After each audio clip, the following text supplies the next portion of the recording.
Welcome to menace and the monk. और जैसे आप देख सकते हैं मैं वापस आ गया हूं और हमने कल रात में लाइव भी किया और हमने उसमें बहुत सारी बातें की about a lot of things were discussed और बहुत सारी चीज़ों के बारे में हमने सरमाइज किया। बहुत सारी चीज़ों के बारे में हमने ये अपना ओपिनियन दिया कि इसके आगे क्या होगा, हम लिवरपूल से और क्या एक्सपेक्ट कर सकते हैं इस पर्टिकुलर समर में। लेकिन ये जो वीक है, ये वीक काफी इंपॉर्टेंट ऐसा लग रहा है। ऑफ कोर्स इसकी इसका इसकी सबसे बड़ी इसका सबसे बड़ा प्रूफ जो है वो ये है कि डोमिनिक सोबोस्लाई की साइनिंग अभी हो चुकी है। और उसके अलावा दो और प्लेयर्स हैं, एक रोमियो लाविया जो एक टाइम पे लग रहा था कि बहुत क्रिटिकली लिंक्ड है आर्सेनल से। फेब्रिजियो रोमानो की रिपोर्ट आई है कि लिवरपूल सबसे ज्यादा आगे है इस पर्टिकुलर कॉन्वर्सेशन में। और हमने प्लेयर के साथ और साउथहैम्पटन जो कि उनके क्लब के साथ हम डायरेक्टली एक कांटेक्ट में हैं और हम इस डील को जितना जल्दी हो सके उतना जल्दी हम इसको फिनिश करने की कोशिश कर रहे हैं। दूसरे जो क्लब्स हैं इस पर्टिकुलर प्रोसेस में, आर्सेनल का नाम है, चेल्सी का नाम इन्वॉल्व है, बट उनका कॉन्वर्सेशन इतना प्रोग्रेस नहीं है। जो प्राइस की बात है वो रिपोर्ट हो रही है around 50 million is what we are asking, is what Southampton is asking. और हमने जो ऑफर किया वो 30 से 35 मिलियन के रेंज में पहला बिड था और दूसरा बिड जो है वो इमिनेंट है, हम दूसरा बिड ऑफर करने वाले हैं। रोमियो लाविया, आप जैसे आप जानते हो, मैनचेस्टर सिटी के पास फर्स्ट रिफ्यूजल था। वो पहले मैनचेस्टर सिटी के प्लेयर थे, बट मैनचेस्टर सिटी शायद से उनके लिए नहीं जा रही है, तो उसके इसकी वजह से दूसरे क्लब्स के लिए इंक्लूडिंग आरसेल्स हमारे लिए रास्ता थोड़ा सा खुल गया है and we can go and approach this player directly. So Romeo Lavia is one of the players. Positions के ऊपर हम आएंगे थोड़ा बहुत और डिस्कस करेंगे। दो नाम और जो हैं उसमें से ये दो नाम बहुत दिन से हम सुन रहे हैं, केफरन थुराम और मनु कोने। तो केफरन थुराम की बात पहले की जाए तो केफरन थुराम मतलब एक राइट साइडेड प्लेयर हैं और जिस तरह का फुटबॉल वो खेलते हैं वो राइट साइड में ही is going to be the most fit. Not to say कि वो वर्सेटाइल नहीं है और वो अलग अलग पोजीशंस भी खेल सकते हैं, लेकिन यहाँ पे एक जो चीज थी वो ये थी कि हम वेट कर रहे थे अंडर 21 यूरो के खत्म होने का, जो कि आज 3 तारीख है, 8 तारीख को अंडर 21 यूरो खत्म होगा। बट फ्रांस की जो अंडर 21 साइड है that has been knocked out. तो कैफरिन थुराम और मनु कोने दोनों फ्री हो चुके हैं। मनु कोने के बारे में इसके बाद में आएंगे। और जो क्लब जिसके साथ हमारा कंपटीशन है कैफरिन थुराम स्पेशली अगर बात की जाए तो वो है न्यूकासल। रिपोर्ट्स हैं, डेवो कॉप ने जो एक एग्रीगेटर उन्होंने एक रिपोर्ट किया था कि हम इसको जल्दी से जल्दी मूव करने की कोशिश कर रहे हैं, we are trying to tie him up as soon as possible. और आखिरी बात की जाए तो मनु कोने की, तो 26 मिलियन। आज एक रिपोर्ट आई है वेल्स ऑनलाइन, जो कि उतना ट्रस्टवर्दी सोर्स तो नहीं है बट अपेरेंटली हमने एक बिड लॉन्च की है, हमने प्रोसेस स्टार्ट कर दी है मनु कोने को साइन करने की। अब वो कितना ट्रस्टवर्दी है हमको आने वाले दिनों में एज एन मोर ज्यादा भरोसे वाले जो जर्नलिस्ट हैं जब वो रिपोर्ट करेंगे तो हमको उसके बारे में पता चल जाएगा।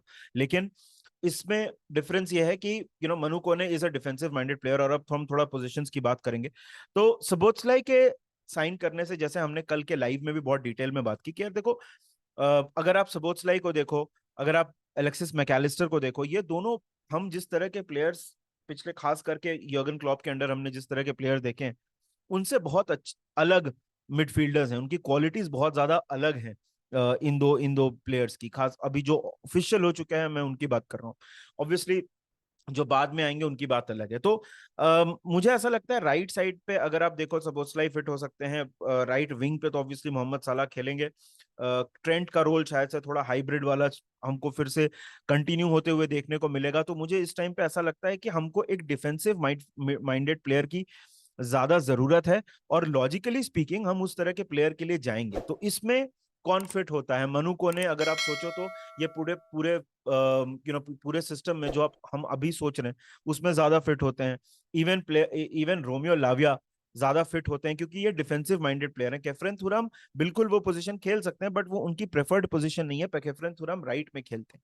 तो अब वो क्लॉप कैसे सोच रहे हैं, कैसे उनको सेट करना है, उस पर बहुत ज्यादा डिपेंड करता है।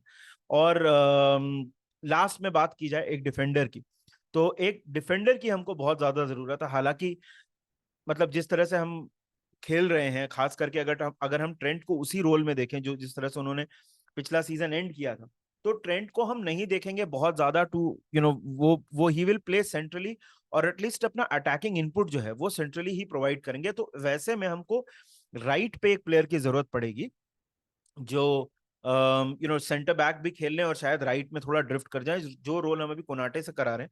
But because Konate is injury prone, he is a big frame player, हम बहुत लंबे टाइम तक उनको नहीं करा सकते हैं बिकॉज उनको हो जाएगी इंजरी। तो अब ऐसे में कुछ जो नाम सामने आते हैं जैसे इवान फ्रेसनेडा जो बार्सिलोना के लिए भी एक ट्रांसफर टारगेट है, then you hear players about like Inacio जो भी अगेन दूसरे क्लब्स के साथ लिंक्ड है, इवन बार्सिलोना के साथ वो लिंक्ड है।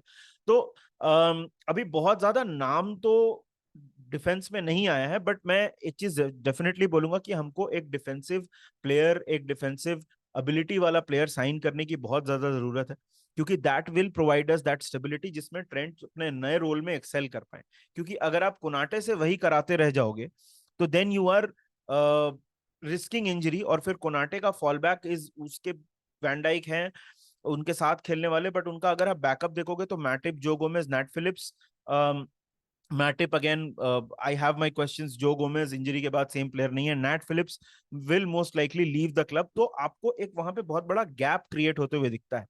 और 5 प्लेयर्स, एक मतलब अगर हम एक राइट बैक भी ले आए, एक सेंटर बैक भी ले आए और एक मिडफील्डर भी ले आए, वो तो बहुत ही ज्यादा आइडियल हो जाएगा, लेकिन वो ऐसा हमने देखा नहीं है इस पर्टिकुलर ओनरशिप के अंडर। तो उसके लिए हमको थोड़ा ध्यान से केयरफुली एक ऐसा हाइब्रिड टाइप का प्लेयर, मुझे लगता है कि चांसेस ज्यादा हैं।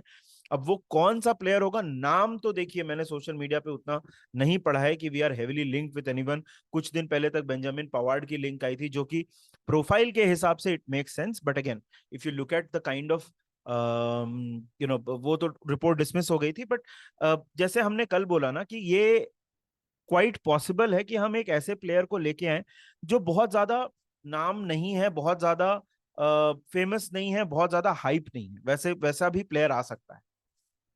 तो ये है।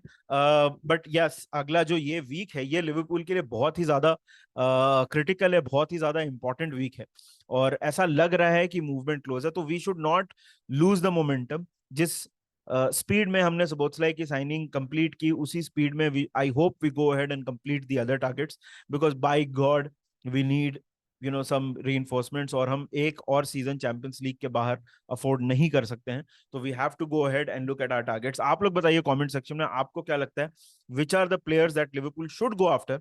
कौन से ऐसे प्लेयर्स हैं जो रियलिस्टिकली आपको लगता है कि ट्रांसफर होने के चांसेस हैं, और आपको क्या लगता है कि किस तरह से हमको ये rest of the window approach करना चाहिए।